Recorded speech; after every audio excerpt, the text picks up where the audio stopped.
Meus irmãos, paz do Senhor. João capítulo 1, versículo 29. A Bíblia nos diz assim: no dia seguinte, João viu Jesus aproximando-se e disse: vejam, é o Cordeiro de Deus que tira o pecado do mundo. Que o reino cresça é o nosso tema, e para que o reino de Deus cresça, se expanda, as pessoas elas precisam saber o propósito e a missão de Jesus nesta terra.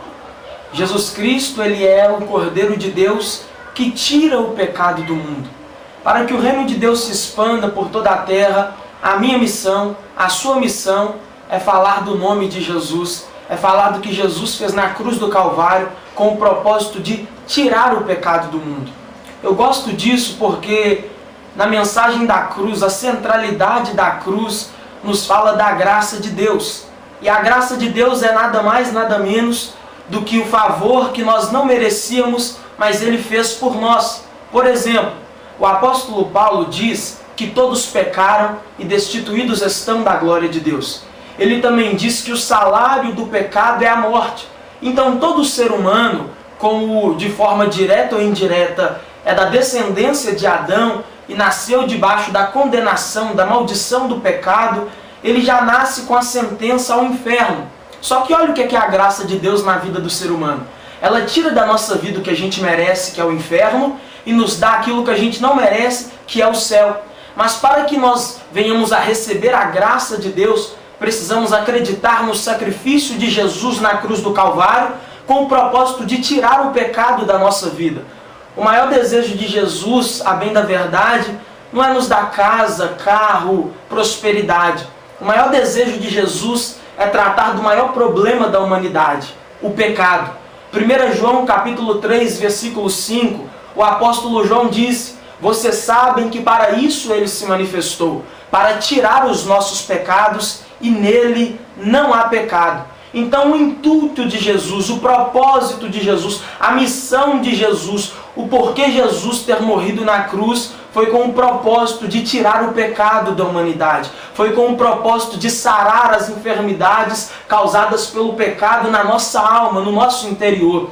A verdade é que Jesus ele está mais preocupado com o nosso lado de dentro do que com o nosso lado de fora. Nós precisamos entender isso. Precisamos entender tudo que Jesus sofreu, tudo que Ele passou e anunciar isso para que o reino de Deus cresça na face desta terra. Jesus Cristo, Ele de fato foi o Cordeiro de Deus que tirou o pecado do mundo. Precisamos entender isso para aprendermos a dar valor para a nossa salvação. Precisamos entender que se não houvesse morte do Filho de Deus, não haveria salvação. Mas porque o Cordeiro de Deus morreu, Ele foi capaz, através do seu sangue, de tirar o pecado de nós, de nos purificar de todo o pecado, de nos purificar de toda a maldade no interior do homem. E o que eu acho mais interessante de tudo isso é que após Jesus ter morrido e ressuscitado, começou a era da graça, diferentemente da era da lei. Porque na lei, a santidade segundo a lei era uma santidade externa. Literalmente, as pessoas tinham que se banhar. Só que a santidade segundo a graça é uma santidade interna. A adoração segundo a lei era uma adoração externa, através de sacrifícios e holocaustos. A adoração segundo a graça é uma adoração interna, em espírito e em verdade, como Jesus diz em João capítulo 4.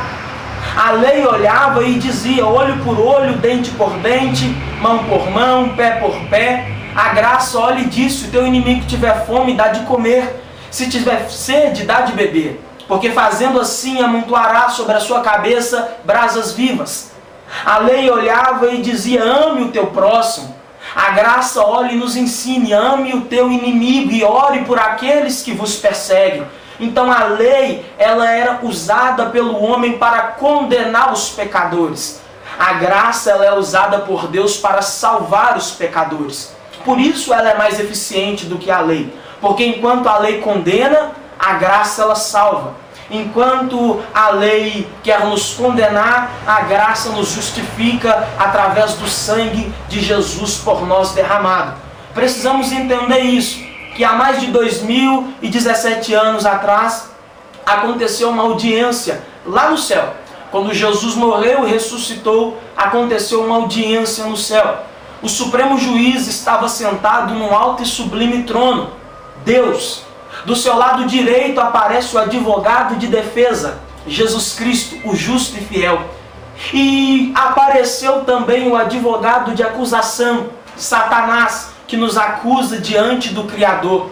A audiência se iniciou, o Supremo Juiz bateu o martelo, o advogado de acusação estava com seu cliente chamado pecado, olhou para o Supremo Juiz e disse: Meritíssimo, o meu cliente chamado pecado trabalhou e ele precisa receber o salário dele. O meu cliente chamado pecado, ele conseguiu entrar na humanidade, ele precisa receber a sentença, o salário dele. O Supremo Juiz, como é santo e justo, averigou o fato. Quando ele foi para decretar a sentença da humanidade, o advogado de defesa se levantou do trono, entrou com um recurso chamado graça e disse: longanimidade, por favor, meritíssimo.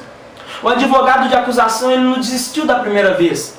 Ele deu um grito dizendo: tréplica, meritíssimo, réplica, meritíssimo. O advogado de acusação, ele não desistiu. Ele deu um grito dizendo: réplica, meritíssimo. O meu cliente precisa receber o salário dele, porque na lei está escrito que o salário do pecado é a morte.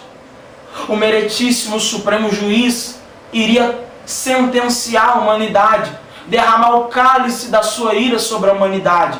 Só que mais uma vez o advogado de defesa se levantou do trono e disse: mas também está escrito que o dom gratuito de Deus é a vida eterna. O advogado de acusação não fica satisfeito com a notícia.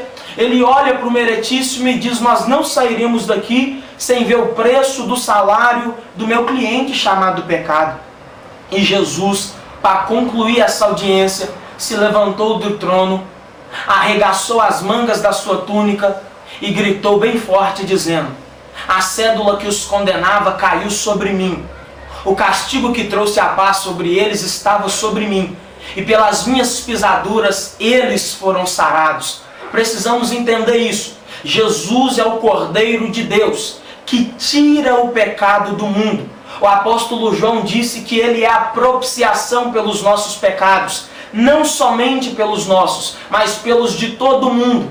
A palavra propiciação significa aquilo que desvia ou aplaca a ira de alguém que tem motivos para estar irado com outra pessoa. Deus, ele tinha motivo para estar irado comigo e com você. Deus, ele tinha motivo para derramar o cálice da ira dele sobre a humanidade.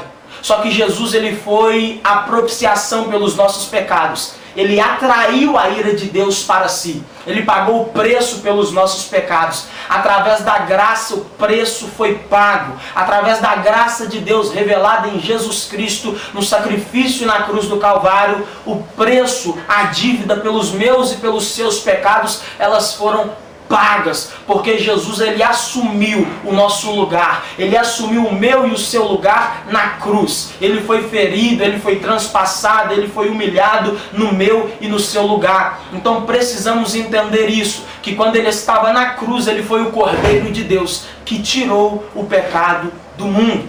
Jesus, ele foi o para-raio da ira de Deus.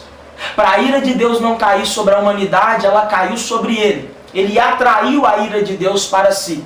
Precisamos entender isso. Precisamos compartilhar esta mensagem. Precisamos anunciar este evangelho. Jesus morreu na cruz para pagar a dívida dos meus e dos seus pecados, para tirar os meus e os seus pecados. Se o reino for crescer, o reino só vai crescer de uma forma: nós anunciando o evangelho de Jesus Cristo.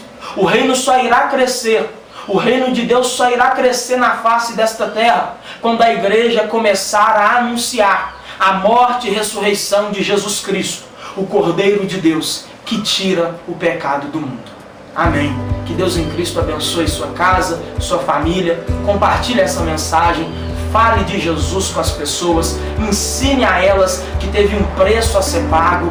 A nossa salvação, ela não é de graça, ela é pela graça, porque teve um preço a ser pago, e esse preço foi o sangue do homem mais justo que já pisou nessa terra. Que Deus em Cristo os abençoe, em nome de Jesus.